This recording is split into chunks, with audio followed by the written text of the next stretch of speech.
إن الحمد لله نحمده ونستعينه ونستغفره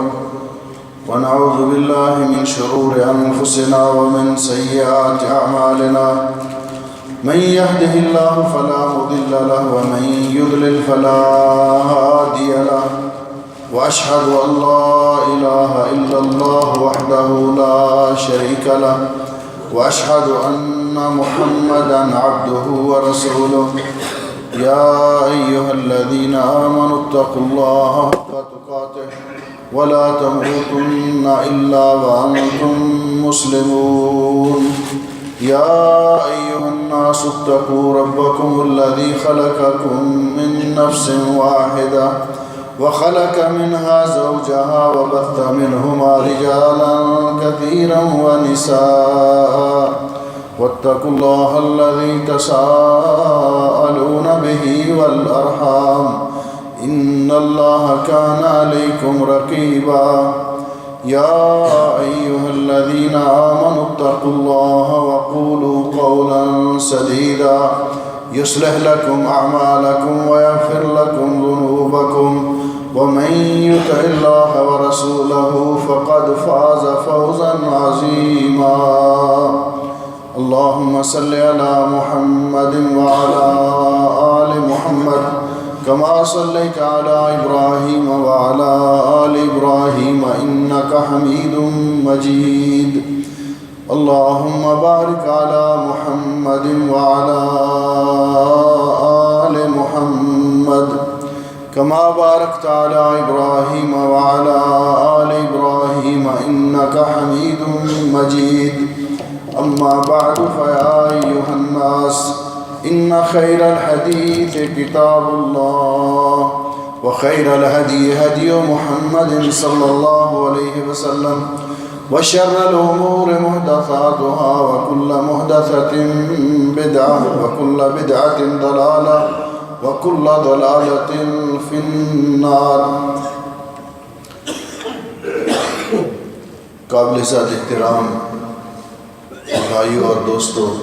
واجب الاحترام ماں اور بہنوں، تمام مسلمانوں کا یہ عقیدہ ہے کہ دنیا کی زندگی کی مہلت ختم ہونے پر یہ وقت جو اللہ رب العزت نے ہمیں دیا ہے، موت کے ذریعے اس کا خاتمہ ہونے کے بعد ایک ایسا جہان شروع ہونے والا ہے جسے عالم برزخ کہتے ہیں. مرنے کے بعد سے لے کر قیامت کے دن دوبارہ اٹھائے جانے تک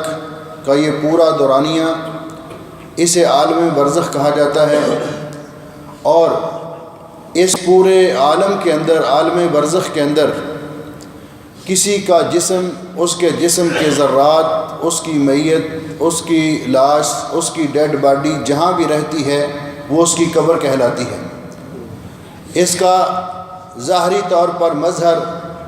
یہ قبریں جو ہمیں نظر آتی ہیں، جو زمین کے اندر ہم کھودتے ہیں، اپنے میت فوت شدگان کو دفناتے ہیں، یہ اغلب احوال میں یہ اس کا ظاہری مظہر ہے. وگرنہ عالم برزخ میں مرنے کے بعد قیامت تک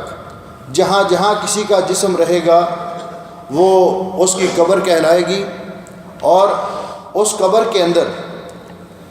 اس کے جسم پر جو احوال جاری ہوں گے وہ دو قسم کے ہیں. نیک آدمی ہے تو اس کے لیے یہ جہان یا اس کی قبر راحت قدہ بنے گی، امن اور سکون کی جگہ بنے گی. اور اگر برا ہے تو یہی قبر اس کے لیے قید خانہ بنے گی، یہی قبر اس کے لیے کال کوٹڑی ہوگی اور سزا اور عقوبت خانہ بنے گی. اسی لیے امام ابن قیم رحمۃ اللہ علیہ فرماتے ہیں، عذاب القبر و نعیمہ هو عذاب البرزخ و نعیمہ. قبر کا عذاب یا قبر کے اندر راحت، اس سے مراد عالم برزخ کے اندر ملنے والی سزا یا عالم برزخ کے اندر میسر آنے والی راحت اور آرام ہے. اللہ جل شانہ قرآن پاک میں سورۃ الانبیاء کی آیت نمبر 100 میں فرماتے ہیں، مرنے کے بعد دوبارہ زندہ ہونے تک کا جو دورانیہ ہے اس کے بارے میں اللہ جل شانہ فرماتے ہیں، وَمِن وَرَائِهِمْ بَرْزَخٌ إِلَى يَوْمِ يُبْعَثُونَ. مرنے کے بعد دوبارہ اٹھنے تک یہ جو پورا دورانیہ ہے یہ عالم برزخ کہلاتا ہے۔ اس کے اندر انسان کے مختلف احوال ہیں، اور اس کے اندر جہاں کسی کا جسم رہتا ہے وہ اس کی قبر کہلاتا ہے۔ آج کا خطبہ،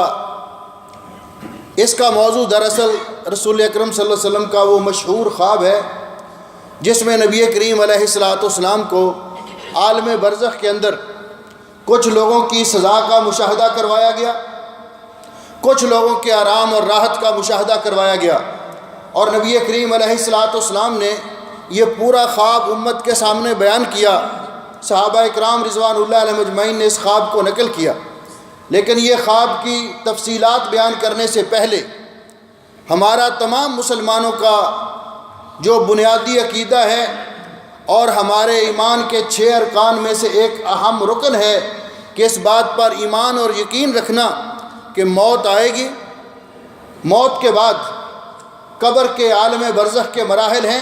اس کے بعد اللہ رب العزت ہمیں دوبارہ زندہ کریں گے اور اپنی اللہ کی بارگاہ میں پیش ہو کر ہر انسان کو حساب دینا پڑے گا۔ امام ابن قیم رحمۃ اللہ علیہ نے اس کی بڑی اچھی تفصیل بیان کرتے ہوئے فرمایا کہ اللہ رب العزت نے یہ جو دار بنائے ہیں، ہمارے رہنے کی جگہ بنائی ہے، یہ 3 قسم کی ہیں۔ فرماتے ہیں ان اللہ تعالی قد جعل الدور ثلاثہ، اللہ تعالیٰ نے انسان کے رہنے کی جگہ، جہاں انسان زندگی گزارتا ہے، جہاں کچھ وقت گزارتا ہے، یہ جگہ 3 قسم کی بنائی ہے۔ وہی دار الدنیا و دار البرزخ و دار القرار،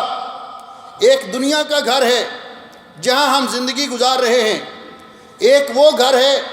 جہاں ہم دنیا کی زندگی گزارنے کے بعد منتقل ہوں گے، اور ایک وہ گھر ہے جو اس کے بعد شروع ہونے والا ہے۔ تو دار دنیا یہ گھر جس میں ہم رہ رہے ہیں، دار برزخ جس میں ہم جانے والے ہیں، اور دار الآخرہ یا دار القرار وہ گھر ہے جہاں ہمیشہ ہر کوئی رہے گا، جس میں فنا نہیں، جس میں موت نہیں، جس میں کسی انسان کو دوبارہ مارا نہیں جائے گا، وہاں سے نکالا نہیں جائے گا۔ فرماتے ہیں وَجَعَلَ اللَّهُ لِكُلِّ دَارٍ أَحْكَامًا تَخْتَصُّ بِهَا، اللہ تعالیٰ نے ان تینوں دور کے لیے، تینوں گھروں کے لیے الگ الگ احکام بنائے ہیں، ہر ایک کے الگ احکام ہیں۔ دار دنیا کا الگ حکم ہے، عالم برزخ کا الگ حکم ہے، اور دار القرار کے الگ احکام ہیں۔ فرماتے ہیں فَجَعَلَ اللَّهُ الْأَحْكَامَ فِي دَارِ الدُّنْيَا تَسِيرُ عَلَى الْأَبْدَانِ وَالْأَرْوَاحُ تَبَعٌ، دنیا کے اندر اللہ رب العزت نے جو احکام نافذ کیے ہیں، جن احکام کا حکم دیا ہے، ان کا تعلق بدن کے ساتھ ہے اور روح اس کے تابع ہے، ان کا تعلق بدن کے ساتھ ہے اور روح اس کے تابع ہے۔ اور فرماتے ہیں وَجَعَلَ اللَّهُ الْأَحْكَامَ فِي دَارِ الْبَرْزَخِ تَسْرِي عَلَى الْأَرْوَاحِ وَالْأَبْدَانُ تَبَعٌ لَهَا، عالم برزخ کے اندر احکام جاری ہوتے ہیں روح پر، اور بدن اس کے تابع ہیں، اور فرماتے ہیں عالم آخرت میں روح اور جسم دونوں پر احکام لاگو ہوتے ہیں، اور دونوں ایک جیسا نعمت سے یا عذاب سے، سزا سے دونوں ایک جیسا متاثر ہوتے ہیں۔ اس بنیاد پر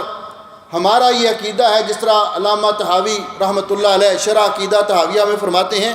کہ اہل ایمان اس بات پر ایمان رکھتے ہیں کہ قبر کا عذاب بھی برحق ہے، اور قبر کے اندر نیک لوگوں کی راحت بھی برحق ہے۔ قبر یا تو جہنم کے گڑھوں میں سے ایک گڑھا ہے، یا جنت کے باغیچوں میں سے ایک باغیچہ ہے، اور قبر کے اندر راحت یا سزا روح اور جسم دونوں کو ہوتی ہے، روح اور جسم دونوں کو ہوتی ہے۔ روح اس سے متاثر ہوتی ہے، روح اور جسم اس کے تابع ہے، جس طرح امام ابن قیم رحمۃ اللہ علیہ نے فرمایا۔ اس لیے نبی کریم علیہ السلام نے ارشاد فرمایا استعیذوا باللہ من عذاب القبر فإن عذاب القبر حق، اللہ تعالیٰ سے عذاب قبر سے پناہ مانگا کرو، اس لیے کہ عذاب قبر برحق ہے۔ کچھ لوگوں نے اس کا انکار کیا، جنہوں نے عقل کو اپنا امام بنایا اور اپنے عقلی اٹکل پچو اور قیاس آرائیوں کے ذریعے حالانکہ بات یہ ہے کہ عالم برزخ کے اندر جو احوال ہیں ان پر ایمان لانا ایمان بالغیب کے قبیل میں سے ہے۔ یہ ان کے عالم برزخ کے احوال کو اپنے وسائل اور ذرائع سے جاننا ناممکن ہے، صرف انہی احوال کا ہمیں پتہ ہے جو اللہ رب العزت نے قرآن پاک میں بیان کر دیے، جو پیارے نبی حضرت محمد الرسول اللہ صلی اللہ علیہ وسلم نے ہمارے سامنے احادیث پاک کے اندر بیان کیے۔ اور ہمارا ان پر ایمان ہے کہ نیک لوگوں کو قبر کے اندر راحت آرام نصیب ہوتا ہے، برے لوگ، گناہ گار لوگ، فاسق و فاجر لوگ، کافر و منافق لوگ، ان کی قبر جہنم کے گڑھوں میں سے گڑھا بن جاتی ہے، ان کی سزائیں وہاں سے شروع ہو جاتی ہیں اور ان کو عذاب ہوتا ہے۔ قبر کے اندر عذاب کی مختلف نوعیتیں نبی کریم علیہ السلام نے بیان فرمائیں کہ قبر کے اندر جو عذاب ہوتا ہے اس کی مختلف شکلیں ہیں، اس کی مختلف صورتیں ہیں۔ پہلے نمبر پر برے لوگوں کے لیے، قبر کے امتحان میں ناکام ہونے والوں کے لیے، اللہ کے نافرمانوں کے لیے قبر کے عذاب کی ایک صورت تو یہ ہے کہ اس کے نیچے آگ کا بستر بچھا دیا جاتا ہے، جیسا کہ نبی کریم علیہ السلام نے فرمایا۔ دوسری صورت یہ ہے، دوسری قسم یہ ہے کہ قبر تنگ کر دی جاتی ہے، حتیٰ کہ دائیں طرف کی پسلیاں بائیں طرف اور بائیں طرف کی پسلیاں دائیں طرف گھس جاتی ہیں۔ تیسری قسم عذاب کی، فرشتے لوہے کے ہتھوڑوں کے ساتھ اس کو مارتے ہیں اور اس کی پٹائی کرتے ہیں۔ اور چوتھی قسم عذاب کی جو حدیث پاک میں ذکر کی گئی، سانپوں اور بچھوؤں کو اس کے اوپر مسلط کر دیا جاتا ہے۔ اللہ جل شانہ ہمیں ان تمام تکالیف اور ان پریشانیوں سے محفوظ فرمائے۔ عذاب کی، قبر کے اندر عذاب کی ہر قسم سے اللہ ہمیں بچائے۔ میرے بھائیوں اور میری بہنوں، جب ہمیں اس بات کا احساس ہے کہ ہم مرنے کے بعد ایک ایسے جہان میں منتقل ہونے والے ہیں جس سے کوئی فرار نہیں، کوئی چارہ کار نہیں، موت ہو، قبر ہو کہ محشر ہو کہ غم، یہ ہیں وہ مرحلے جن سے کہیں فرار نہیں، نہ موت سے فرار، نہ قبر کے، نہ عالم برزخ کے احوال سے فرار، نہ میدان محشر سے انسان کہیں بھاگ سکے گا۔ جب پتہ ہے کہ یہ مراحل ہمارے پیش آنے والے ہیں، ہر انسان کو، ہر مومن کو یہ فکر کرنی چاہیے اور سوچنا چاہیے کہ میں عام طور پر جس آدمی سے آپ دنیا میں پوچھیں گے وہ یہی کہے گا جی ہم اپنے مستقبل کے لیے کچھ کر رہے ہیں، مستقبل کو بہتر بنا رہے ہیں۔ یہ مستقبل جو دنیا کا عارضی مستقبل، اس کے لیے اتنی باغ دوڑ کرنے والے، اس کے لیے اتنی محنت کرنے والے، کبھی وہ مستقبل جہاں لازمی جانا ہے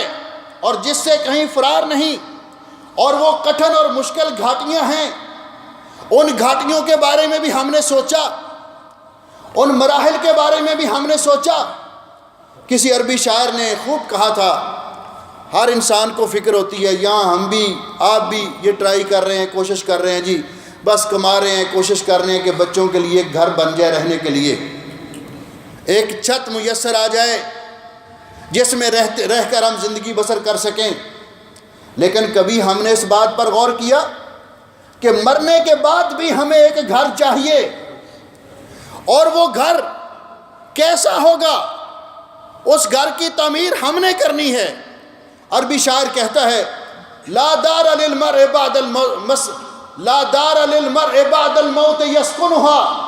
الا التي قبل الموت كان بانيها۔ انسان کو مرنے کے بعد کوئی گھر نہیں ہے رہنے کے لیے سوائے اس گھر کے جس کو وہ موت سے پہلے بناتا رہا، تعمیر کرتا رہا۔ الا التي كان قبل الموت بانيها فإن بناها بخير طاب مسكنه۔ اگر تو اس گھر کو تعمیر کیا نیکیوں کے ساتھ، نیک اعمال کے ساتھ، اچھے اعمال کے ساتھ، تو وہ گھر راحت قدا بن جائے گا، وہاں اس کو برزخ کا پورا دورانیہ جتنا عرصہ اس کو رہنا میسر آئے گا، وہ گھر اس کے لیے راحت قدا بن جائے گا، آرام اور سکون کی جگہ بن جائے گا۔ وَإِن بَنَاهَا بِخَيْرٍ وَإِن بَنَاهَا بِشَرٍ خَابَ بَانِيهَا۔ اور اگر گناہوں کے ساتھ اس گھر کو تعمیر کیا، اللہ کی نافرمانیوں کے ساتھ اس گھر کو تعمیر کیا، تو پھر وہ گھر انسان کے لیے عذاب کا ذریعہ بن جائے گا۔ بے سکونی کا باعث بنے گا، بے آرامی کا باعث بنے گا۔ اس لیے ہر انسان کو غور کرنا چاہیے، اور اللہ رب العزت نے بھی یہ ہمیں فرمایا، اے ایمان والو، ہر انسان کو یہ سوچنا چاہیے وَلْتَنْظُرْ نَفْسٌ مَا قَدَّمَتْ لِغَدٍ، کہ ہم نے کل کے لیے کیا بھیجا ہے، ہم نے وہاں جانے کے لیے جو گھر تیار کیا ہے وہ کیسے تیار کیا ہے، اس پر ہمارا ایمان ہونا چاہیے، اور اس بات سے ہمیں بے خبر نہیں رہنا چاہیے، غافل نہیں رہنا چاہیے کہ جو آئے دنیا میں چلے گئے، ہم نے یہیں رہنا ہے، یہاں کوئی نہیں رہے گا۔ یہ قبرستان کے اندر، شہر خاموشاں کے اندر جو آباد کاری ہوئی ہے، وہاں جو لوگ جا کر بسے ہیں، وہاں جن کی قبریں ہیں، یہ کوئی الگ سے مخلوق نہیں تھی جو اللہ نے پیدا کی کہ وہ فوت ہوئے اور ان کی قبریں بنی، یہ میرے اور آپ کے رشتہ دار ہی تھے۔ قبرستان کی زیارت کے لیے اسی لیے رسول اکرم صلی اللہ علیہ وسلم نے ترغیب دلائی کہ وہاں جا کر آپ کو اپنی موت یاد آئے گی، کہ جس طرح ہمارے یہ آباء و اجداد، ہمارے یہ عزیز و اقارب دنیا میں نہیں رہے، اس طرح ہم بھی ہمیشہ نہیں رہیں گے، ہم نے بھی یہاں سے جانا ہے۔ وگرنہ قبرستان میں جا کر جہاں اپنے عزیز و اقارب دفن ہیں، ذرا غور کرو، اے قبر ہے تیرے والد دی اور تیری ماں دیے، اے قبر ہے تیرے والد دی اور تیری ماں دیے،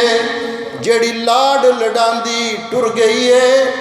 جڑ سک گئی ٹھنڈی چھان دیے، اے بھائی تیرا دبیائی، یہ آپ کے بھائی کی قبر ہے، وہ آپ کے بیٹے کی قبر ہے، یہ جتنی قبریں ہیں یہ ساری کی سارے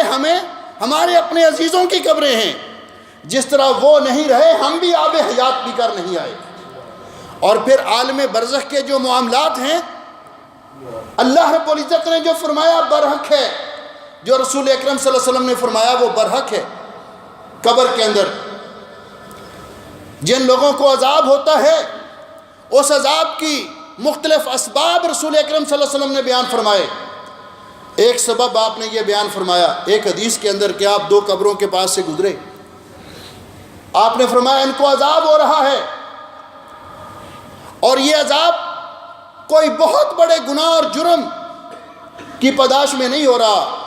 لیکن ساتھ یہ فرمایا بلا انہ لکبیر، ہاں وہ گناہ ہے بہت بڑا، لیکن اس سے بچ سکتے تھے اگر بچنا چاہتے تو۔ پہلا شخص جس کو عذاب ہو رہا ہے، کانا لا یستنزہ من البول، یہ پیشاب کے چھینٹوں سے اپنے آپ کو نہیں بچایا کرتا تھا۔ آج ہم اگر کسی بھائی کو کہتے ہیں بھائی نماز پڑھنی ہے، کہتا ہے میرے کپڑے خراب ہیں، عام ادھر ہے نا، یہ معمولی بات نہیں۔ رسول اکرم صلی اللہ علیہ وسلم نے فرمایا تنزہوا من البول، اپنے جسم کو اور اپنے کپڑوں کو پیشاب کے چھینٹوں سے بچاؤ، فإن عامۃ العذاب القبر منہ، فإن عامۃ عذاب القبر منہ، اس لیے کہ قبر میں عمومی طور پر اسی وجہ سے عذاب ہوتا ہے۔ اور دوسرا کانا یمشی بالنمیمہ،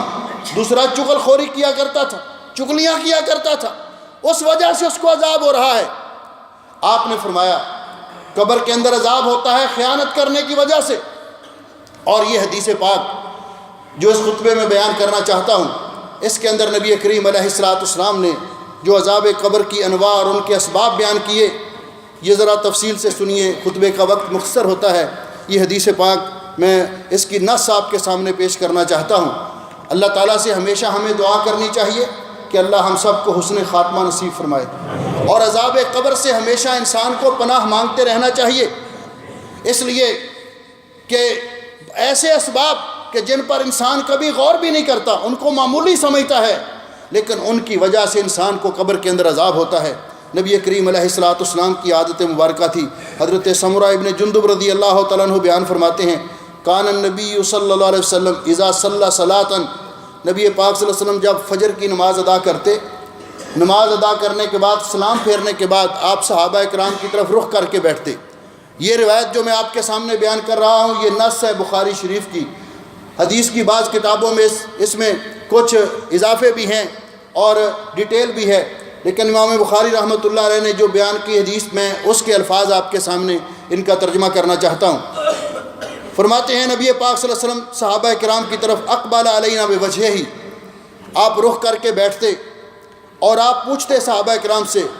من رعا منکم اللیلۃ رؤیا، آج رات کسی نے خواب دیکھا ہے؟ اگر کسی صحابی نے خواب دیکھا ہوتا تو وہ نبی پاک صلی اللہ علیہ وسلم کے سامنے بیان کرتا، آپ اس کی تعبیر فرماتے۔ اسی طرح ایک دن آپ نے پوچھا صحابہ کرام سے، تو صحابہ کرام میں سے کسی نے جواب نہیں دیا، تو نبی کریم علیہ السلام نے فرمایا لکنی رأیت اللیلۃ، لیکن آج رات میں نے خواب دیکھا ہے۔ اور آپ جانتے ہیں کہ انبیاء علیہ السلام کے خواب اللہ کی طرف سے وحی ہوتے ہیں، انبیاء علیہ السلام کے خواب سچے اور اللہ کی طرف سے وحی ہوتے ہیں۔ اس کے علاوہ باقی لوگوں کے خواب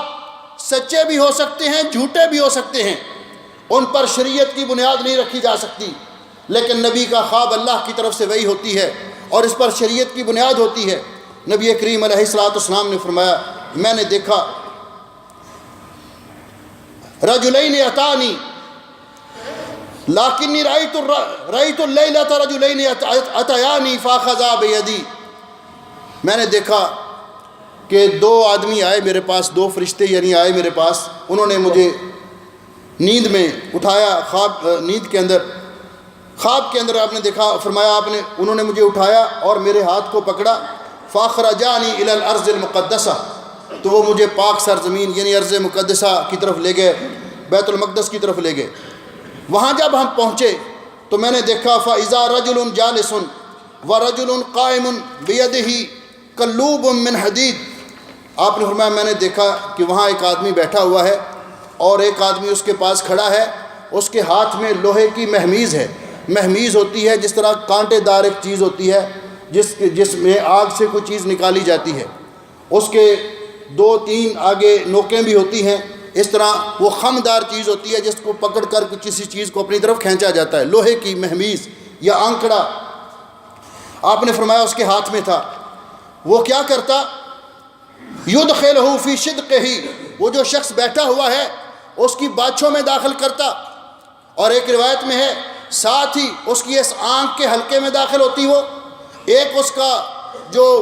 آگے سے وہ تیز دھار تھی اس کی ناک میں داخل ہوتی، وہ اس کو کھینچتا زور سے حتیٰ کہ گردن کے آخر تک، گدی کے آخر تک لے جاتا اور چیر دیتا اس کو، بڑی سخت سزا دے رہا تھا وہ اس کو۔ اور پھر جب وہ گردن کے آخر تک اس کو چیر دیتا، اس کو پھاڑ دیتا، تو پھر دوسری باش کو چیرنا شروع کرتا، تو پہلی باش سلامت ہو جاتی، پہلی سائیڈ سلامت ہو جاتی، پھر وہ اس کو دوبارہ اسی طرح وہ چیرتا، بار بار ایسے کر رہا تھا۔ تو میں نے ان سے پوچھا، ان ساتھیوں سے پوچھا جو سیر کروا رہے تھے، مشاہدات کروا رہے تھے، کہ یہ کیا ماجرا ہے؟ انہوں نے کہا کہ ابھی آگے چلیے، ابھی آپ نے بہت سارے مشاہدات اور کرنے ہیں، ہم پھر آپ کو بتائیں گے کہ یہ کیا ماجرا ہے۔ آپ نے فرمایا پھر ہم آگے گئے، حتیٰ اتینا علی رجل مستجن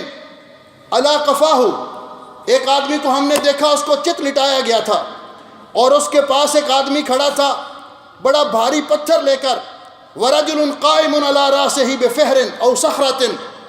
فیشدخ بہ راسہ، کہ وہ آدمی اس کے بھاری پتھر اس کے سر پہ مارتا، اس کا سر کچلا جاتا، وہ پتھر آگے لڑک جاتا، وہ پتھر اٹھانے کے لیے جاتا، اس کے واپس آنے تک اس کا سر سلامت ہو جاتا، وہ پھر اس کے سر پر پتھر مارتا اور اس کا سر کچلا جاتا، ایسے بار بار ہو رہا تھا۔ میں نے اپنے ساتھیوں سے پوچھا کہ یہ کیا ماجرا ہے؟ تو انہوں نے کہا آپ آگے چلیے، ابھی اور کچھ دیکھنا باقی ہے۔ آپ نے فرمایا ہم آگے گئے تو ہم نے دیکھا کہ ایک بہت گہرا گڑھا ہے تنور کی مانند، اس میں کچھ مرد اور عورتیں جل رہے ہیں، آگ ان کو بلند اور اوپر اٹھاتی ہے، آگ کے شعلے جب وہ منہ کے قریب پہنچتے ہیں کہ وہ باہر گریں گے، پھر آگ تھوڑی سی مدھم ہوتی ہے اور وہ درمیان میں جا گرتے ہیں۔ میں نے ان کے بارے میں پوچھا تو میرے ساتھیوں نے کہا انطلق، آگے چلیے، ابھی ہم نے آگے اور بہت کچھ دیکھنا ہے۔ آپ نے فرمایا ہم آگے گئے، حتیٰ اتینا علی نہر من دم، حتیٰ کہ ہم ایک خون کی نہر کے پاس پہنچے۔ میں نے دیکھا اس نہر کے اندر ایک آدمی تیر رہا ہے، ہاتھ پاؤں مار کر کنارے تک پہنچنے کی کوشش کرتا ہے، اور کنارے کے پر ایک آدمی کھڑا ہے جس نے اپنے پاس بہت سارے پتھر جمع کر رکھے ہیں، وہ جو ہی کنارے کے قریب پہنچنے کی کوشش کرتا ہے وہ پتھر اس کو مارتا ہے اور وہ دوبارہ پھر نہر کے درمیان میں جا گرتا ہے۔ آپ نے فرمایا میں نے اس کے بارے میں پوچھا، پھر میرے ان ساتھیوں نے کہا کہ ابھی آگے چلنا ہے، تو آپ نے فرمایا جب ہم آگے گئے حتیٰ انتہینا الی روضۃ خضراء، کہ ہم ایک باغ میں پہنچے جو بڑا سرسبز تھا، فیہا شجرۃ عظیمہ، اس میں ایک بہت اونچا درخت تھا، وفی اصلہ شیخ وصبیان، اور اس درخت کے پاس تنے کے پاس ایک بزرگ بیٹھے ہوئے تھے اور چھوٹے چھوٹے بچے تھے وہاں، وَإِذَا رَجُلٌ قَرِيبٌ مِّنَ الشَّجَرَةِ بَيْنَ يَدَيْهِ نَارٌ يُوقِدُهَا، اور ایک آدمی اس درخت کے پاس ہی آگ جلا رہا تھا، فَصَعِدَا بِي فِي الشَّجَرَةِ، تو وہ میرے ساتھی مجھے درخت کے اوپر لے کر چڑھے، وَادْخَلَانِي دَارًا لَمْ أَرَ قَطُّ أَحْسَنَ مِنْهُ، انہوں نے مجھے ایک ایسے گھر میں داخل کیا جس سے خوبصورت محل اور گھر میں نے کبھی نہیں دیکھا تھا، فیہا رجال شیوخ وشباب ونساء وصبیان، ان کے اندر لوگ تھے، بوڑھے بھی تھے، جوان بھی تھے، عورتیں بھی تھیں اور بچے بھی تھے، ثم اخرجانی منہا، پھر انہوں نے مجھے اس گھر سے نکالا، پھر کچھ اور اوپر چڑھے، فادخلانی، تو مجھے انہوں نے داخل کیا، دارن ہی احسن و افضل فی، یہ پہلے گھر سے بھی افضل اور بہتر اور خوبصورت تھا، اس میں بھی بوڑھے اور جوان لوگ موجود تھے، یہ انہوں نے مجھے مشاہدہ کروایا۔ تو نبی کریم علیہ السلام نے فرمایا، میں نے ان سے کہا اپنے ان ساتھیوں سے، قلت طوفت معنی اللیلہ، آج رات آپ نے مجھے بڑی سیر کروائی، بڑی چیزوں کا مشاہدہ کروایا ہے، اب مجھے بتلاؤ کہ جو کچھ میں نے دیکھا ہے یہ کیا تھا؟ تو انہوں نے کہا نعم، اب ہم آپ کو بتاتے ہیں کہ یہ جو کچھ آپ نے دیکھا اس کی ڈیٹیل کیا تھی، تفصیل کیا تھی؟ تو انہوں نے کہا سب سے پہلے نمبر سے انہوں نے شروع کیا، انہوں نے کہا اما الذی رأیتہ یشق صدقہ فکذاب یحدث بالکذبہ فتحمل عنہ حتی تبلغ الآفاق، کہ پہلا شخص جس کو آپ نے دیکھا کہ وہ بیٹھا ہوا ہے، اس کے پاس ایک آدمی مہمیز لے کر کھڑا ہے، اس کی باچھیں چیر رہا ہے، یہ شخص وہ تھا جو جھوٹ بولا کرتا تھا اور جھوٹ بول کر لوگوں کے اندر بیان کرتا، حتیٰ کہ دنیا میں اس کا جھوٹ پھیل جاتا، دنیا کے اندر اس جھوٹے شخص نے جھوٹی باتیں پھیلائیں، جھوٹی کہانیاں پھیلائیں، جھوٹے قصے پھیلائے، اس کی سزا جس کو یہ مل رہی ہے کہ اس کی باچھیں چیری جا رہی ہیں۔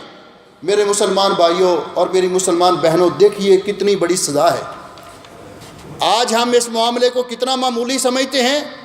آج 1 اپریل ہے اور کہتے ہیں اپریل فول ہے، آج 1 اپریل ہے اور کہتے ہیں اپریل فول ہے، کہ آج کے دن جھوٹ بولنا جائز ہے، آج کے دن جھوٹ بولنا جائز ہے۔ کس کی شریعت میں جائز ہے؟ اسلام میں جھوٹ بولنا حرام ہے، جھوٹ بولنا منافق کی علامت ہے۔ اپریل میں بھی حرام ہے، مارچ میں بھی حرام ہے،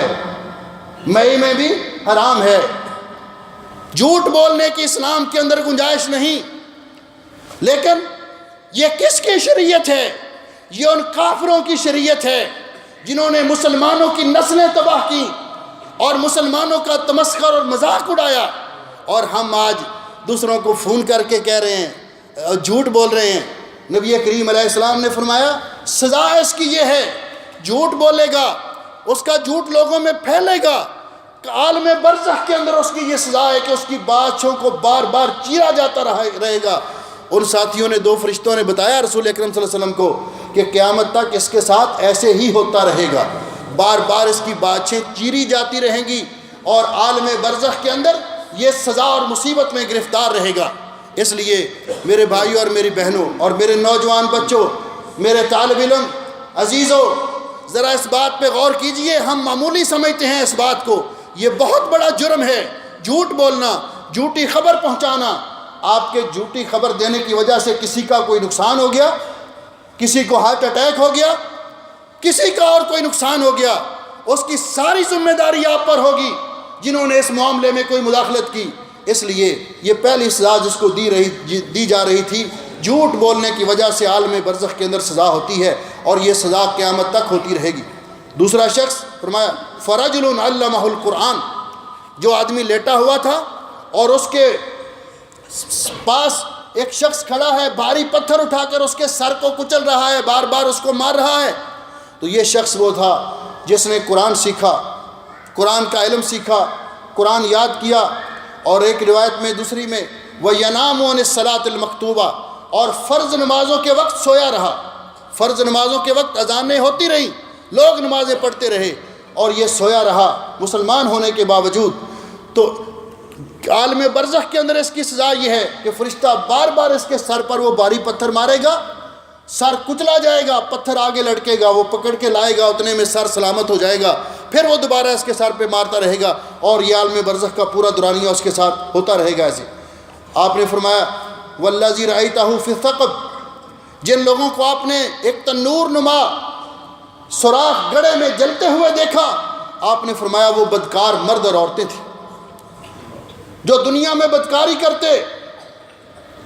بدکاری کا ارتکاب کرتے۔ یہ وہ مرد اور عورتیں ہیں، زناکاروں کو، بدکاروں کے لیے یہ سزا ہے عالم برزخ میں کہ وہ اس تنور میں جلتے رہیں گے اور قیامت تک جلتے رہیں گے حتیٰ کہ قیامت قائم ہو، پھر اللہ رب العزت ان کے بارے میں فیصلہ کرے گا۔ آپ نے فرمایا وہ شخص جس کو آپ نے دیکھا وہ خون کی نہر میں غوطے لگا رہا تھا، اور ایک فرشتہ اس کے کنارے پہ کھڑا، جب وہ باہر نکلنے کے قریب ہوتا اس کو پتھر مارتا، دوبارہ نہر میں جا گرتا۔ یہ سود خور تھا، یہ سود خور تھا، لوگوں سے بیاج اور سود وصول کیا کرتا تھا، جو لوگوں کا خون چوستا رہتا تھا، اسی خون کی نہر میں یہ غوطے لگا رہا ہے، اور اسی طرح اس کے ساتھ قیامت تک ہوتا رہے گا۔ فرمایا پھر آپ نے دیکھا ایک درخت دیکھا، اور اس کے تنے کے پاس ایک بزرگ دیکھے بڑی عمر کے، وہ ابراہیم علیہ السلام تھے، اور ان کے پاس جو بچے تھے وہ بچے تھے جو بلوغت سے پہلے عام لوگوں کے بچے فوت ہوئے۔ انہوں نے کہا اس کے پاس جو شخص آگ جلا رہا تھا، اور آگ جو جلتی تھی تو پھر اس کے گرد وہ چکر لگاتا تھا، وہ مالک خازن النار تھا، وہ جہنم کا دروغہ تھا جو آگ جلا رہا تھا۔ آپ نے فرمایا پھر آپ درخت کے اوپر چڑھے، والدار الاولی اللاتی دخلتا، اس پہلے گھر جس میں آپ داخل ہوئے تھے، دار عامۃ المومنین، جس میں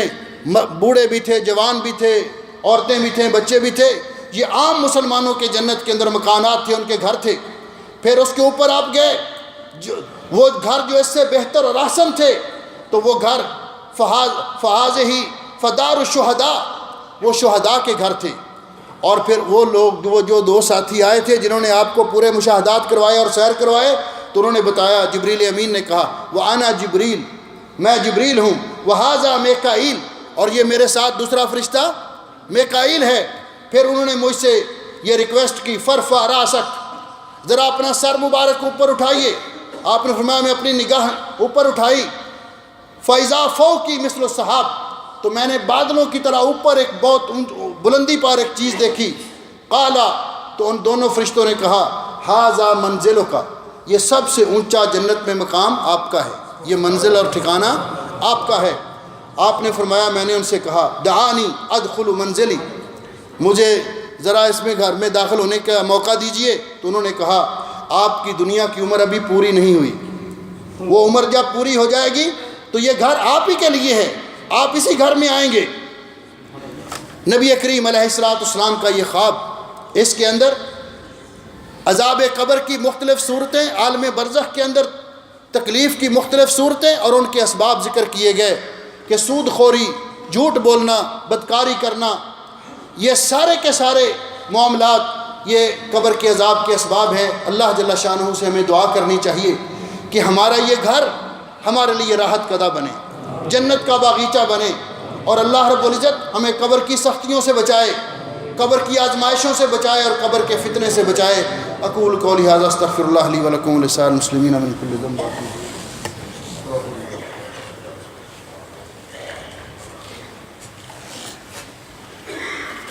ان الحمد للہ نحمده ونستعینه ونستغفره ونعوذ باللہ من شرور انفسنا ومن سیئات اعمالنا،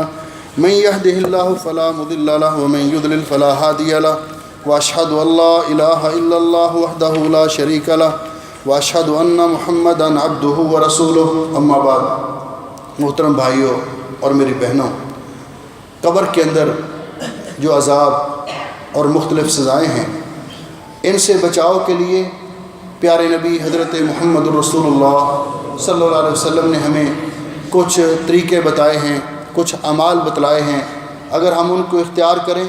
تو ان سزاؤں سے اور ان عذابوں سے بچنے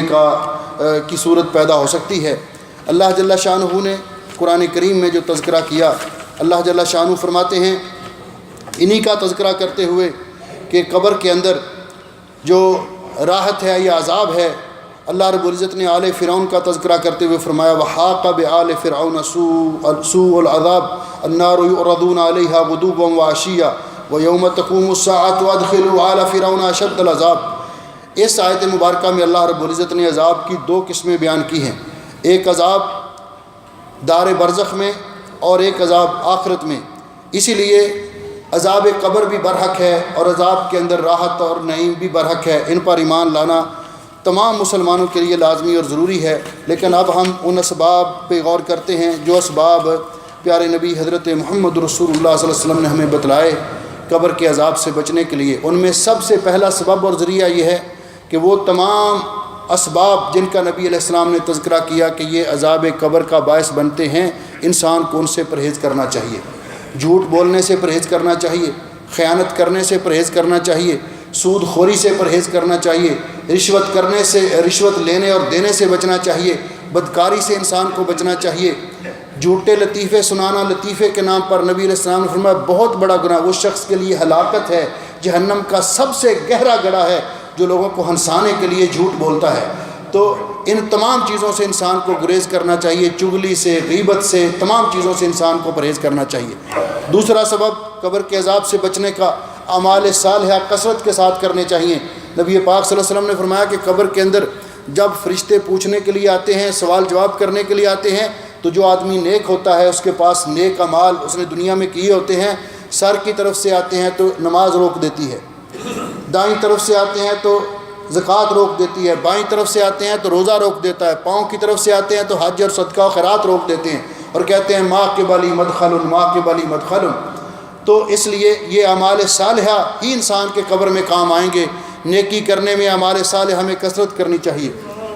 تیسرا سبب کہ جس آدمی کو اللہ تعالیٰ مقام شہادت نصیب کرتا ہے، نبی کریم علیہ السلام نے فرمایا للشہید ست خصال، شہید کو جب اللہ کی راہ میں اللہ کی رضا کے لیے شہید ہوتا ہے تو اللہ تعالیٰ اس کو 6 قسم کے انعامات دیتا ہے۔ ان میں سے ایک انعام یہ بھی ہے وہ یجار من عذاب القبر، قبر کے عذاب سے بھی وہ محفوظ رہتا ہے۔ مسلمانوں کی فوج کا، اسلامی لشکر کا پہرا دینا، اسلامی سرحدوں کی حفاظت کے لیے رات کو جاگتے رہنا، تو یہ بھی انسان کے لیے عذاب قبر سے نجات کا ذریعہ بنتا ہے۔ نبی کریم علیہ السلام نے فرمایا عن عبداللہ ابن عمرو عن النبی صلی اللہ علیہ وسلم، حضرت عبداللہ ابن عمرو ابن عاص رضی اللہ تعالیٰ عنہ سے روایت ہے کہ نبی علیہ السلام نے فرمایا ما من مسلم یموت یوم الجمعۃ الا او لیلۃ الجمعۃ وقاہ اللہ فتنۃ القبر، جو مسلمان موحد، شرط یہ کہ وہ مسلمان ہو، اللہ کے ساتھ شرک کرنے والا نہ ہو، موحد ہو، اس کو جمعے کے دن یا جمعے کی رات موت آتی ہے تو اللہ تعالیٰ اس کو عذاب قبر سے محفوظ رکھتا ہے۔ اسی لیے اسی طرح نبی علیہ السلام نے فرمایا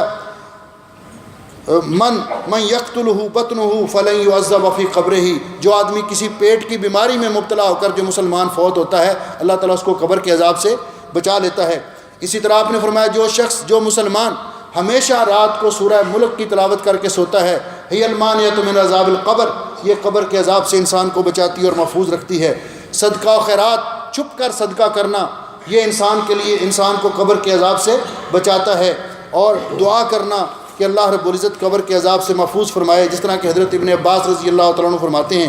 کہ نبی علیہ السلام یہ دعا کیا کرتے تھے اللہم انی اعوذ بک من عذاب القبر، اے اللہ مجھے اب عذاب قبر سے محفوظ فرما۔ آپ نے امت کو یہ دعا سکھائی اور یہ بھی دعا سکھائی کہ جب آپ نماز کے آخری تشہد میں، یہ دعا ہر مسلمان کو لازمی طور پہ کرنی چاہیے، اللہم انی اعوذ بک من عذاب جہنم ومن عذاب القبر ومن فتنۃ المحیا والممات ومن شر فتنۃ المسیح الدجال۔ تو اللہ تعالیٰ سے دعا کرنی چاہیے کہ اللہ عذاب قبر سے بچائے۔ اللہ جل شانہ ہماری دنیا بھی بہتر بنائے اور ہماری آخرت بھی بہتر بنائے اور ہم سب کو حسن خاتمہ نصیب کرے، اور عالم برزخ کے اندر اللہ ہمیں راحت، سکون اور آرام نصیب کرے، اور ہماری قبر کو اللہ تعالیٰ راحت قدا اور جنت کا باغیچہ بنائے، اور اللہ تعالیٰ ہمیں قبر کے عذاب سے، قبر کے فتنے سے، قبر کی آزمائشوں سے ہم سب کو محفوظ فرمائے۔ محترم بھائیوں، ہمارے ایک عزیز ہمارے ماموں تھے، وہ بدھ کے دن پاکستان وفات پا گئے ہیں، ان کے لیے بھی اور بھی جو مسلمان فوت ہو گئے ان کے لیے دعا کریں، اللہ تعالیٰ ان کی مغفرت فرمائے۔ ہمارے جو دوست احباب بیمار ہیں ان کے لیے دعا کریں کہ اللہ جل شانہ تمام بیماروں کو شفا کاملہ عطا فرمائے۔ اس ملک کے لیے بھی اور تمام بلاد اسلامیہ کے لیے دعا کریں کہ اللہ امن و سکون اور تحفظ نصیب فرمائے۔ ان اللہ و ملائکتہ یصلون علی النبی یا ایھا الذین آمنوا صلوا علیہ وسلموا تسلیما اللهم صل علی محمد وعلی آل محمد كما صليت على إبراهيم وعلى آل إبراهيم إنك حميد مجيد اللهم بارك على محمد وعلى آل محمد كما باركت على إبراهيم وعلى آل إبراهيم إنك حميد مجيد ربنا ظلمنا أنفسنا وإن لم تغفر لنا وترحمنا لنكونن من الخاسرين اللهم إنك عفو تحب العفو فاعف عنا اللهم اشف مرضانا ومرضى المسلمين اللهم اقض حاجاتنا وحاجات المسلمين اللهم اغفر للمسلمين الميتين ربنا آتنا في الدنيا حسنة وفي الآخرة حسنة وقنا عذاب النار اللهم اجعل هذا البلد آمنا مطمئنا رخاء سخاء وسائر بلاد المسلمين سبحان ربك رب العزة عما يصفون وسلام على المرسلين والحمد لله رب العالمين۔ صفین درست کر